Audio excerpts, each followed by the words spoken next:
আজকে আমি আপনাদেরকে তৈরি করে দেখাবো মজাদার হালিম, যেটা খেলে বারবার খেতে মন চাবে, একদম মুখে লেগে থাকবে। পারফেক্ট হালিম।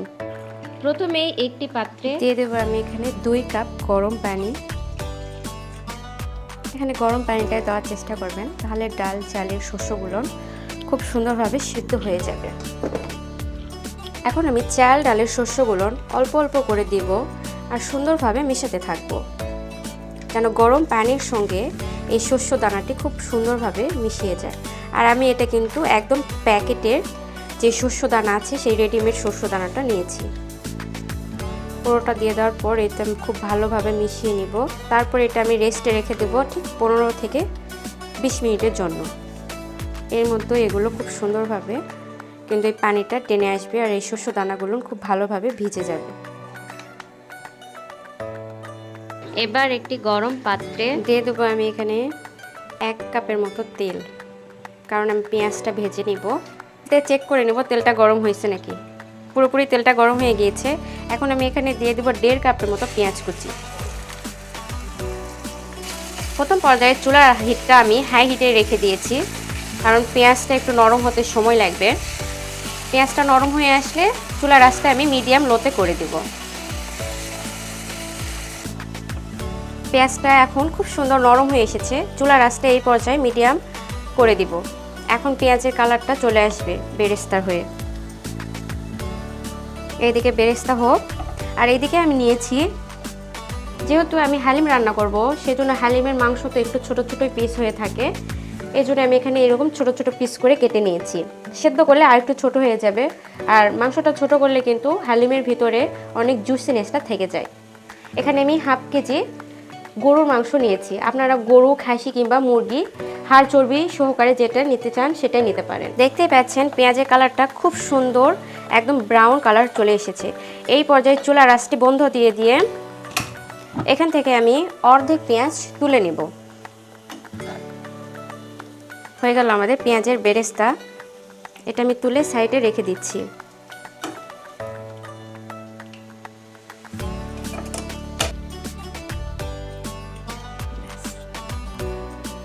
আবারও চুলার আঁচটি আমি অন করে দিয়ে যে পেঁয়াজটা আছে সেই পেঁয়াজের মধ্যে মাংসগুলো আমি দিয়ে দিচ্ছি। বিসমিল্লাহ দিয়ে আমি মাংসটা ভেজে নিব 3 থেকে 4 মিনিট। আমি 3 থেকে 4 মিনিটের মতো এই মাংসটা আমি ভেজে নিয়েছি। এখন আমি এখানে গুঁড়ো মশলাগুলো সব উপকরণ দিয়ে দিব। প্রথমে আমি দিয়ে দিব হাফ চা চামচ হলুদের গুঁড়া, এরপরে দিয়ে দিব হাফ চামচের একটু বেশি লাল মরিচের গুঁড়া, দিয়ে দেবো ধনিয়া গুঁড়া হাফ চা চামচ, দিয়ে আবারও একটু মশলাটা মিশিয়ে নিব যেন নিচে না লেগে যায়।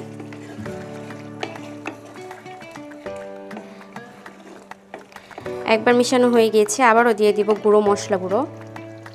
দিয়ে দিচ্ছি আমি গরম মশলা গুঁড়ো হাফ চামচ, দিয়ে দেবো ভাজা জিরা গুঁড়া হাফ চা চামচ, দিয়ে দেবো 3-4টি কাঁচা মরিচ আমি চিকন চিকন করে কুচি কুচি করে কেটে নিয়েছি। আপনাদের টেস্ট অনুযায়ী এখানে ঝাল কমিয়ে বাড়িয়ে নিতে পারেন। দিয়ে দেবো আদা, রসুন ও জিরা একসঙ্গে বেটে নিয়েছি 1 চা চামচ। এখন আমি মাংসর সাথে মশলাগুলো খুব ভালোভাবে কষিয়ে নেব, পানি না দিয়ে। দিয়ে দেবো আমি এখন রেডিমেড হালিমের মশলা যে প্যাকেটে আছে সেইটা আমি 1 চামচ উঠিয়ে রেখে পুরো মশলাটা এই মাংসর ভিতরে দিয়ে দিচ্ছি। আর এই 1 চামচ আমি রেখে দিচ্ছি, পরে আমি দিয়ে দিব। এখন আবারও খুব সুন্দরভাবে নাড়িয়ে চাড়িয়ে কষাতে থাকবো। দেখতেই পাচ্ছেন খুব সুন্দরভাবে আমার মাংসটা কষানো হয়ে গিয়েছে মশলার সঙ্গে।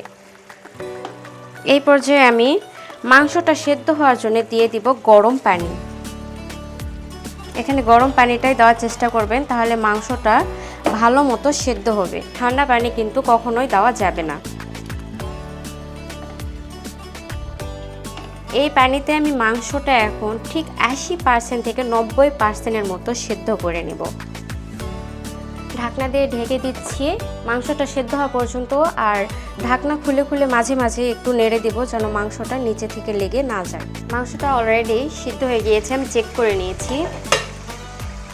তেলটাও খুব সুন্দর উপরে ভেসে উঠেছে, দেখুন কত সুন্দর হয়েছে। এখন আমি দিয়ে দিব শস্য দানা, যেটা ভিজিয়ে রেখে দিয়েছিলাম, সেই ভিজানো শস্য দানাগুলো পুরোটা আমি এর উপরে দিয়ে দিচ্ছি। বিসমিল্লাহ। এখন আমি খুব সুন্দরভাবে নাড়িয়ে চাড়িয়ে মিশিয়ে নিচ্ছি। চুলার হিটটা এই পর্যায়ে মিডিয়াম হাইতে করে রাখলেই হবে। এটা বলক আসা পর্যন্ত অপেক্ষা করছি। দেখুন কত সুন্দর থকবকে বলক চলে এসেছে। এই পর্যায়ে কিন্তু নাড়াচাড়া বন্ধ করা যাবে না, তাহলে কিন্তু নিচে থেকে লেগে যেতে পারে, কারণ এখানে ডাল আর চালের সমস্ত মিশ্রণ আছে, এই জন্য নিচে থেকে লেগে যাওয়ার খুব সম্ভাবনা থাকে। তাই অনবরত নাড়াচাড়া করতে হবে। 2-3 মিনিট কষানোর পর এখানে আমি দিয়ে দিব গরম পানি। আমার হালিমের পাতিলটা একটু ছোট হয়ে গিয়েছে, তাই আমি চেঞ্জ করে নিচ্ছি। অন্য একটা পাত্রে আমি চেঞ্জ করে নিলাম।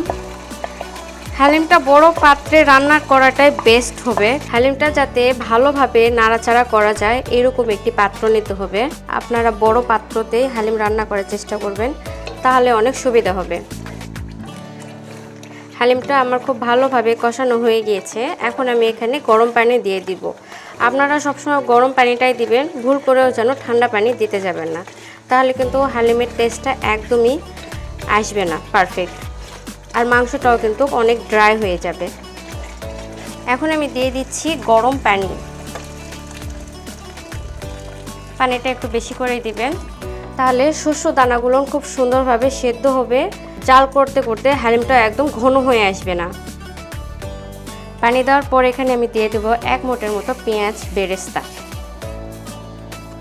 হালিমের রেডিমিক্স যে মশলার 1 চামচ উঠিয়ে রেখে দিয়েছিলাম, সেই মশলাটা এখন দিয়ে দিচ্ছি। এখন ভালোভাবে নাড়াচাড়া করে রান্না করতে থাকবো এই হালিম। মিনিমাম 30 থেকে 40 মিনিটের মতো আমি জাল করে নিব, আর মাঝে মাঝে নেড়ে দিব, কারণ এখানে ডালের মিশ্রণটা অনেক ঘন, নিচে লেগে যেতে পারে। তাই সব সময় একটু পরপর নাড়াচাড়া করে দিতে হবে। এই পর্যায়ে সামান্য একটু লবণ দিয়ে দিচ্ছি। আপনারা নিজেরা টেস্ট করে এই পর্যায়ে লবণটা দিয়ে দিবেন। দিয়ে আবার একটু নেড়ে ছেড়ে দিচ্ছি।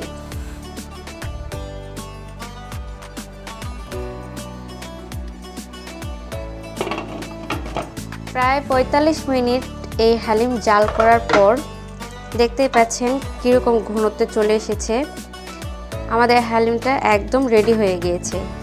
এই সময় চুলাটা বন্ধ করে দিলে হালিম ঠান্ডা হওয়ার পরে আর একটু ঘন হয়ে যাবে, আর মাংসটাও খুবই সুন্দর সেদ্ধ হয়ে গিয়েছে। আমি একটা ডাল চেক করলাম, ডালটাও খুব সুন্দরভাবে একদম সেদ্ধ হয়ে গিয়েছে। এই যে দেখুন, একদম সেদ্ধ হয়ে গিয়েছে। পারফেক্ট আমাদের হালিম হয়ে গিয়েছে। এখন গরম গরম পরিবেশন করার পালা। পরিবেশনের জন্য আমি এখানে এরকম মাটির একটা বোল নিয়েছি, আর আমি এখানে এখন পরিবেশন করব। বিসমিল্লাহ।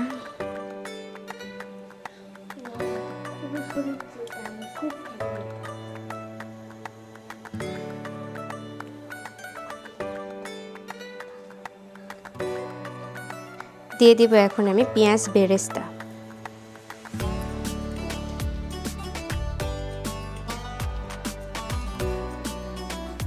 হালিমে কিন্তু পেঁয়াজ বেরেস্তাটাই বেস্ট। পেঁয়াজ বেরেস্তা না হলে কিন্তু হালিমই চলে না, আর হালিমে পেঁয়াজ বেরেস্তা হলে পারফেক্ট একটা স্বাদ নিয়ে আসে। দিয়ে দিলাম কাঁচা মরিচ, দিয়ে দিব সামান্য একটু আদা কুচি, দিয়ে দিব সামান্য একটু শসা কুচি,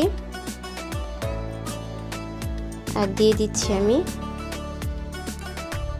লেবু। ব্যাস তৈরি হয়ে গেল আমাদের মজাদার হালিম।